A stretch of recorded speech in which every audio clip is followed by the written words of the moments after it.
Donc ici je termine de traire. On est entré 80, donc je fais tout en 2 groupes. Je suis en rentrée 40 dans la salle de traite. On a un appareil pour plusieurs chèvres, donc ça va assez vite à traire. Donc ici on est autour de 500 litres par chèvre par an. Mais ce que c'est que c'est des litres de lait qui coûtent pas cher parce que dans le sens où on n'achète pas d'aliments concentrés, ni même de fourrage. Tout est produit ici sur la ferme. Alors les chèvres mangent essentiellement de l'herbe, donc de l'herbe fraîche en pâturage. Mais ça c'est qu'elles ne pâturent ni la nuit ni les jours de pluie. Donc elles reçoivent alors ici à l'intérieur du foin.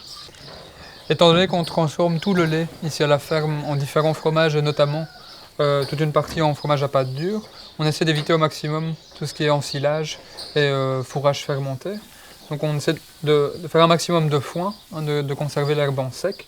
Donc pour garder un maximum de valeur nutritionnelle dans le foin, on essaie d'écourter au maximum le temps de fenaison. Et donc c'est comme ça qu'ici, à l'intérieur de l'étable, une partie du foin termine de sécher. Donc ça nous permet de garder un maximum de richesse dans le foin. Et alors à côté de ça, elles reçoivent un petit peu de céréales qu'on cultive ici. Et elles reçoivent à la salle de traite, matin et soir. Donc là il y a un mélange d'avoine, de triticale, d'épeautre, de seigle, de pois et de vesse. Et donc ça c'est une culture associée qu'on cultive à la ferme, qu'on stocke, qu'on moissonne en sec, qu'on stocke, qu'on aplatit et qu'elles reçoivent à la salle de traite. On dénombre une soixantaine d'élevages de chèvres professionnels en Wallonie en 2015. Ce que nous appelons élevage professionnel, ce sont des gens qui détiennent plus de 10 chèvres laitières.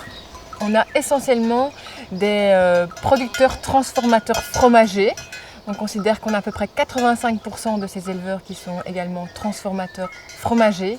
Et on a seulement 9 éleveurs qui se destinent exclusivement à la production de lait qu'ils vont vendre soit à des laiteries, soit à des artisans fromagers. Donc globalement, on a une taille de cheptel de 50 chèvres laitières pour les éleveurs qui sont également transformateurs fromagers. Et au niveau des élevages laitiers, on va de 200 chèvres jusqu'à 3300 chèvres sur le territoire wallon.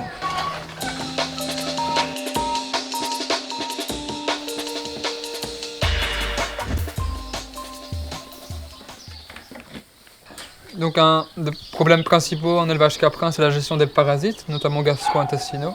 Étant donné qu'on veut vraiment éviter d'avoir un recours systématique au traitement vermifuge, on essaie de combiner plusieurs pratiques qui aident à maintenir la pression parasitaire la plus basse possible. Et donc pour ce faire, on alterne, on a un pâturage tournant qui a des cycles assez longs, donc les chèvres ne reviennent jamais sur la même prairie à moins de 40 jours. Dans le mélange prairie, on inclut des espèces qui sont tanniques, hein, notamment le trèfle violet, le lotier, le sainfoin, et qui sont donc vermicaptiques d'une certaine manière.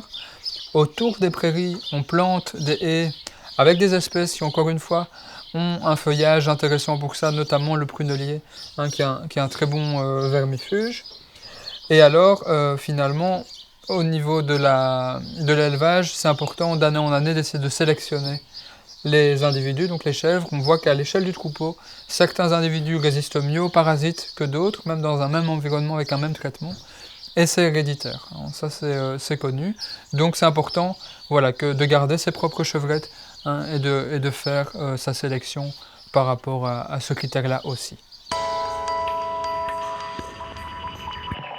Au niveau des investissements aussi, on est sur une construction qui est plus légère que par rapport à une spéculation bovine, donc on va pouvoir plus travailler avec du bois qu'avec du béton. Et également, on a la possibilité d'être sur terre battue et pas sur chape bétonnée. Donc tout ça, ce sont des éléments qui permettent de diminuer les investissements au départ.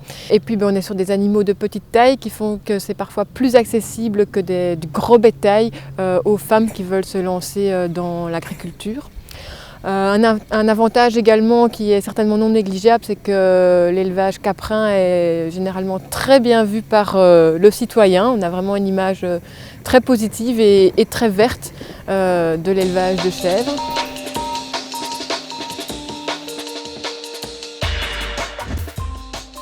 Les chèvres donc produisent 10 mois sur 12.